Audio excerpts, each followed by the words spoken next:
जय श्री श्याम। बाबा के चमत्कार की सीरीज़ में मैं आज एक और चमत्कार के बारे में बतलाना चाहती हूँ। बाबा के एक भक्त को रात को अचानक चेस्ट में पेन होने लगा। परिवार वाले उसको उठाकर पास में ही एक डॉक्टर के पास ले गए। डॉक्टर ने उसे मेडिसिन दी और उसके साथ ही एक ग्लूकोज की बोतल भी लगा दी। ग्लूकोज धीरे धीरे चढ़ने लगा और उस भाई को नींद आ गई। थोड़ी देर बाद ही वह उठा। उसको अपने हाथ में दर्द महसूस होने लगा था। उसने देखा उसके हाथ में स्वेलिंग आई हुई है।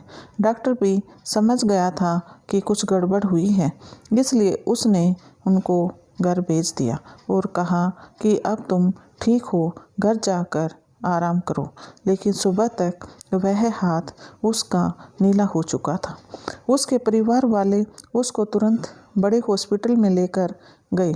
वहां जाने के बाद डॉक्टरों ने बताया कि ग्लूकोज की नीडल नस में ठीक से न लगने के कारण पूरा ग्लूकोज नस के बाहर फैल गया, जिसकी वजह से इसके हाथ में स्वेलिंग आ गई और इसका पूरा हाथ नीला पड़ गया।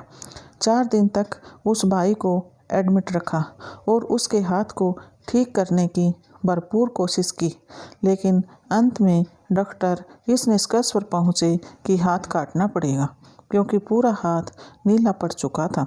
उसके परिवार वाले बहुत परेशान थे कि अब तो हाथ कटवाना ही पड़ेगा, लेकिन वह भक्त बिल्कुल भी नहीं मान रहा था। उसने कहा कि मेरे बाबा सब ठीक कर देंगे। वह किसी की बात पर विश्वास करने के लिए तैयार नहीं था। उसको हॉस्पिटल में एडमिट हुए 10 दिन हो गए थे, लेकिन उसके हाथ में बिल्कुल भी आराम नहीं हो पा रहा था। उसके दोस्त को जब उसके बारे में पता लगा तो वह उससे मिलने के लिए हॉस्पिटल में अपने साथ बाबा का जल लेकर गया। वहां जाकर उसने बाबा के जल को उस भक्त के हाथ पर लगा दिया और उसे नित्य प्रति लगाने के लिए कहा। देखते ही देखते उसके हाथ में आराम होने लगा। डॉक्टरों ने भी जांच की तो पता लगा कि उसके हाथ में काफ़ी आराम है। स्वेलिंग भी काफ़ी उतर चुकी थी, इसलिए उसे कुछ मेडिसिन देकर घर भेज दिया। कुछ समय बाद उसका हाथ काफ़ी ठीक हो चुका था, लेकिन उसको पूरा ठीक होने में 4 महीने का समय लगा। यह भक्त का अपना बाबा पर अटूट विश्वास ही था कि उसका हाथ कटने से बच गया। यह बाबा का ही कोई चमत्कार था जो उस भक्त के साथ घटा। जय श्री श्याम।